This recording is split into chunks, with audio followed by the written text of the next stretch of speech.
নমস্কাৰ বন্ধু বান্ধৱীসকল, এই মুহূৰ্তত আহি পৰিছে দেশ বিদেশৰ কেইটামান গুৰুত্বপূৰ্ণ খবৰ।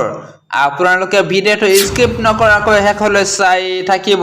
আজিৰ প্ৰথমটো গুৰুত্বপূৰ্ণ খবৰ, মহিলা উদ্যমিতা আঁচনিক লৈ বৃহৎ ঘোষণা।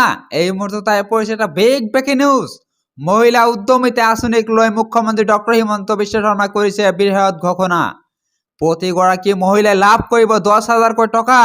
3, 4 আৰু 5 মাৰ্চৰ ভিতৰত পূৰণ কৰিব লাগিব প্ৰপত্ৰ। লাখপতি বাইদেউ মহিলাসকলে ইয়াৰ পিছতে লাভ কৰিব টকা। 10,000 টকা সফলতাৰে ব্যৱহাৰ কৰা মহিলাক দিয়া হ'ব আৰু 25,000 টকা।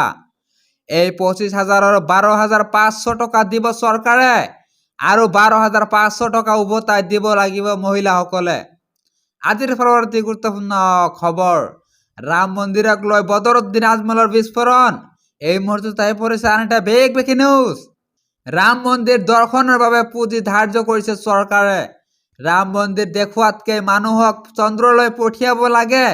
জনতাৰ টেক্স আছে, ৰাম মন্দিৰ দৰ্শনৰ নামত ব্যয় হ'বলগীয়া ধন।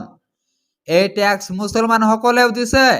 মুছলমানৰ টেক্সৰ টকাৰে কিয় ধৰ্মীয় অনুষ্ঠান ঘূৰাব লাগে? মানুহৰ লাভ হোৱা কাম কৰিব লাগে চৰকাৰে।